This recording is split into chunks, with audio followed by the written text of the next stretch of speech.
Hey guys, welcome to this, well, maybe not this week's, who knows how often we're going to put these out. Welcome to this edition of the Coffee Course. So myself and Andrew were just talking before we came on air. We lit up the big sign there behind us and the bulb, and Owen hushed all the audience outside. Really pure notions. Yeah. A very appropriate sign. Yeah. So there obviously are some, we're in a small community here in Galway and even in Ireland within coffee and coffee roasters and the coffee industry. So those of us who are working in the kind of specialty side of things, there are some crossovers. Machine-wise, like we might have different approaches. I know you have a different machine and maybe a different grind than us, but we're all chasing, consistency and whatever way we can. And one big way of doing that is working with quality coffee roasters. And we both chose Calendar as our main coffee. Yeah. I know for me, it was, I had known the guys before we'd opened up. My little brother Stephen had worked with them when they had started the roasters out in Barna, and he was on site with them and stuff. But it also helps that they're really sound people. They really know what they're doing. They're super into it. And as you'd said earlier on, they kind of have their own kind of ethos and approach. So maybe what you had said to me earlier on about your thoughts about, why choose Calendar and so forth. Yeah. I think the really cool thing is like you'll find lots of cafes and roasteries setting up now, and it's great. And the really cool thing about it is hopefully roasters will have and will develop their own character and their own style of roasting. And you might have, and I hope you might have two different roasters who get two of the same batches of coffee, but at the end of the day they will give out completely different coffees, and it all depends on their character and how they approach their coffee. And like you said, with Calendar, we really like how they approach their coffee, and it's cool to see because it means that we can really explore lots of different roasters around Ireland, and the way they approach coffee as well. And with Calendar, like I came across Calendar when I worked in Coffee Working Press in Galway City, and they came in, and just the way the community and the culture they want to cultivate with their coffee is absolutely something we want to do in Cali, and I know you want to do in Treebark. And you can have, we might be showcasing the same coffee, but like you said, you might have your own take on the coffee as well, and different recipes, and you might like it, best suit with milky drinks. I might like it best suit as a black Americano. And it's really cool that you can have the same coffees, but it's really down to the ethos of the cafe, the roaster, and the person brewing it that will showcase to the guest or to the customer, this is how we like to have our coffee here. Yeah. And it's great because Calendar do that, and it's great to work with someone and people who are just so well known in the industry and who are so keen and are wanting to cultivate a great community and also just push the boundaries. Yeah, and I think just on that as well, a particularly special mention to Calendar for back last year when coffee shops did start to close down and places had to close during the early days of the pandemic. And the campaign they ran at the time, the Spread Love Not Germs, remember that? For anyone who wasn't aware of that, Calendar had this kind of campaign going where people who were buying coffee direct from the roasters could nominate their favourite coffee shop, and it didn't even have to be a coffee shop they supplied. Yeah. It was any coffee shop in Ireland that you liked, and they donated a percentage of their sales from that bag of coffee to those coffee shops. And it just really helped to show the sense of community and the fact that they were serious about supporting business and supporting coffee as an industry in Ireland. And I think not enough people perhaps know about that. And it's just, I felt it needed to be said, to be honest. Yeah, absolutely. And you might find with so many cafes and roasters showing up, there's a lot of competition and there's bad blood.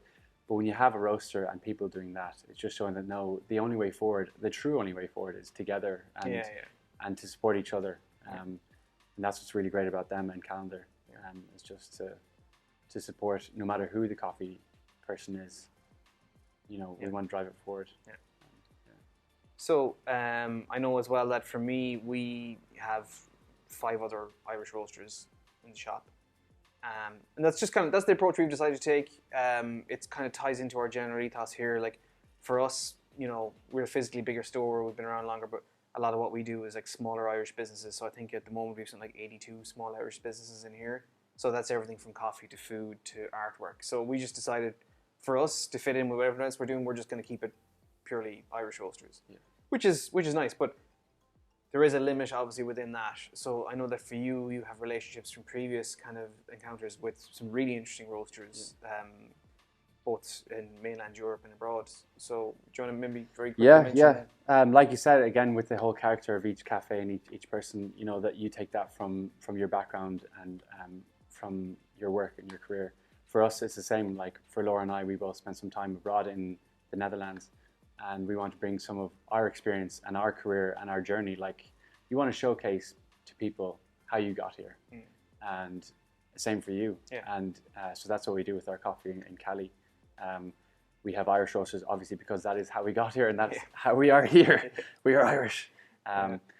And in the Netherlands, we have a lot of roasters we work with, like Common Greens and Manhattan at the moment. And just there's phenomenal stuff coming out of Amsterdam and Rotterdam and all those cities. But we want to showcase that, and coffee can bring people together globally.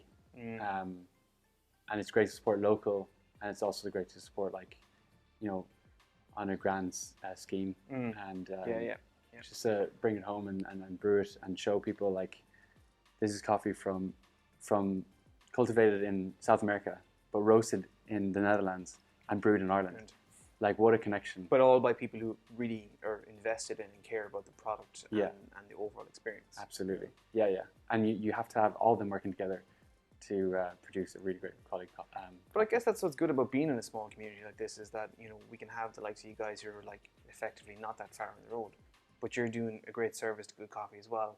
But as you said, with your own spin, so people can come here and we can easily say to them, oh, hey, look, if you happen to be in Salted, you absolutely need to call into the guys in Cali or whatever it might be like, you know? Yeah, absolutely. And same with you guys. It's like, if we have people, you know, visiting who are not from Galway or not from Ireland in general, you want to experience Irish, you want good Irish coffee, head down the road to Tree Park. You know, it's cool like that, because then you can really bounce people off each cafes and create that community as well. There's a spot for everyone, really. Oh, 100%. So I think we're going to come back with our next episode, and we're going to talk about some kind of interesting brew methods that we've been finding, because just when it seems like you've brewed coffee every way possible, there's new brewers coming out all the time. It seems, especially in the last, like, 12 to 18 months, it just seems like everyone has made a cone of some shape and now they're selling coffee in it. So we've two here. I have the Tricolate, which I got a couple of weeks ago. And I have the Fellow Stag as well, which I also got a couple of weeks ago. Both kind of, like, this was going to be interesting is I've used this a bit. I'm going to talk about that very briefly. Enda's used his. I haven't even, you know, handled this piece of equipment. Vice versa. Yeah. So for me, I'm going to give this to Enda when we come back. He's going to share his experience. We might brew one for you guys here and vice versa. This was tricky.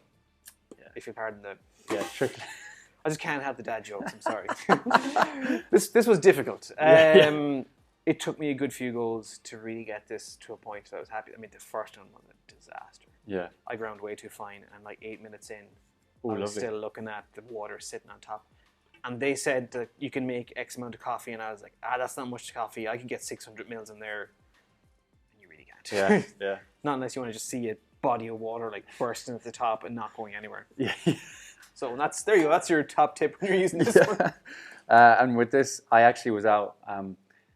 99% of my brews come from a cone and a V60 normally, and I'm out for a flat bottom brewer like this guy because I want just to experiment. You know, different brewers produce different flavors, different tastes, and that's, again, you know, there's so many parameters in coffee, and it can get really annoying. But sometimes it allows you to manipulate it to get what you would really like in a cup of coffee. Your own experience. Exactly. And I was out for a flat bottom brewer, and this is what I got.